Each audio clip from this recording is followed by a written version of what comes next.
कि आपने अभी हाल ही में एक इंटरव्यू में कहा भी था कि आपको कुछ एक पार्टियों से भी ऑफर आए थे बिल्कुल। कि आप हमारे तरफ आके हमारे देखिए टिकट पर लड़ लीजिए चुनाव। कि मैं ना काफ़ी प्रोग्राम्स के लिए जाता हूँ जहाँ टॉक शोज़ होते हैं, जहाँ कॉन्क्लेव्स होते हैं। हाँ। Hindustan times, times of India, India today, वहाँ अबव पार्टी लाइंस बहुत लोग आते थे। मैं जैसे काफ़ी मिनिस्टर्स को अलग अलग पार्टियों से जानता हूँ, पहचानता हूँ, और मैं तो हमेशा मुझे पता है कि अगर वो नहीं आएंगे मैं ज़रूर उनको उठ के हेलो बोलूँगा, नमस्ते बोलूँगा। तो उनको बहुत अच्छा लगता है कि यार देखो आया है मेरे से मिलने के लिए वो। और काफ़ी लोग ने बोला कि आप क्यों नहीं कदम ले रहे हो राजनीति में, तो वो कहते हैं अगर कांग्रेस पार्टी से नहीं तो हमारी तरफ से आ जाओ, ज़रूर हम आपको जिता देंगे या ये वो। तो अच्छा, बीजेपी ने तो कभी ऑफर नहीं दिया ना? मजाक में ये सारा होता है। नहीं देखिए, वहां से भी हाँ। ये है कि वॉशिंग मशीन में आपने आना है तो उसमें भी शामिल हो सकते हो, क्योंकि आया ऑफर, आया बीजेपी से?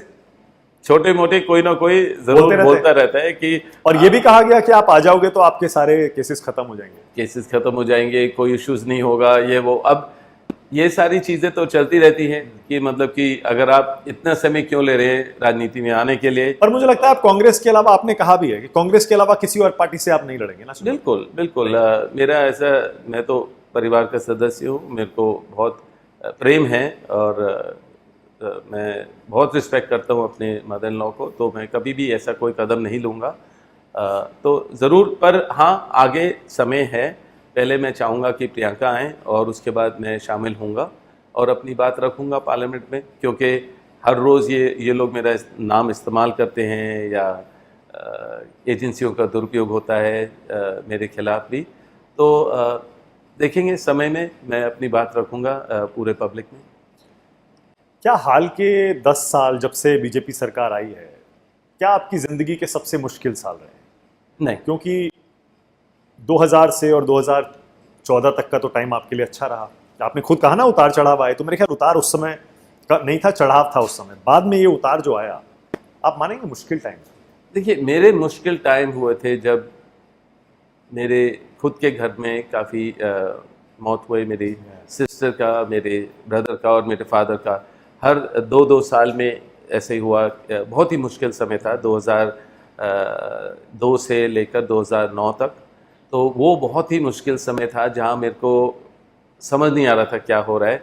और अपने ब्रदर सिस्टर को, फादर को ऐसे खोना एक समय में, बहुत मतलब 2-2 साल अपार्ट, तो बहुत मुश्किल समय था। पर जैसे मैंने बोला, वो भी समय था कि सीखने वाला समय था। ये भी होता है, और चाहे आप जितने भी पावरफुल हो, या आपके पास जितने भी पैसे हों, या जो भी हो, उस चीज़ को आप बदल नहीं सकते हो। तो वो बहुत कीमती समय था सीखने के लिए कि हर ज़िंदगी को जीना चाहिए और खुश रहना चाहिए, अपने प्यारों के साथ इकट्ठे रहना चाहिए। पर हाँ, ज़रूर वो कठिन समय था। उसके बाद मतलब मेरा खुद का परिवार है, प्रियंका और मेरे 2 बच्चे हैं, तो उनसे बहुत प्यार मिला। मुझे ज़रूर अपनी माताजी का ख्याल रखना पड़ा, क्योंकि वो बहुत बड़ा मुश्किल रहा होगा वो बहुत टाइम टूटे आपके हुए लिए, थे, बहुत मुश्किल रहा होगा। बहुत टूटी हुई थी वो, और उनका ख्याल रखना पड़ा।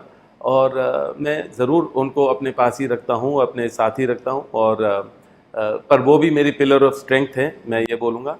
पर हाँ, जब ईडी ने उनको समन किया और उनको जयपुर के लिए बुलवाया, क्योंकि वो मेरे एक कंपनी में पार्टनर हैं, और 5% पार्टनर हैं, पर उनको बुलाया गया वहाँ। और मुझे बिल्कुल गलत लगा। उनकी उम्र के मुताबिक जो भी सवाल है यहाँ मेरे दफ्तर में कर सकते हैं, पर मुझे लगा कि ज़रूर अगर समन है, चाहे मेरे लिए हो या मेरे माताजी के लिए हो, हमें वहाँ ज़रूर पेश होना चाहिए। हम बैठे वहाँ जितनी भी समय उनको चाहिए था, जो सवाल पूछे उनके जवाब दिए। और वो भी कठिन समय था कि उनको वहाँ ले जाना पड़ा जयपुर वगैरह। पर मेरा तरीका है, मैं देखता हूँ कि अगर मैं मौत को समझ सकता हूँ, तो ये सारी चीज़ें तो बहुत ही छोटी चीज़ हैं।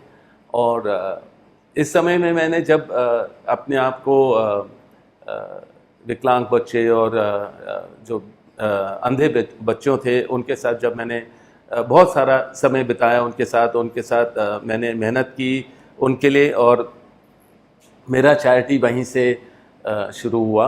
और उन्होंने मुझे बहुत सिखाया कि उन्होंने कभी रोशनी नहीं देखी, पर वो मुस्कराते हैं, अपना खाना खाते हैं।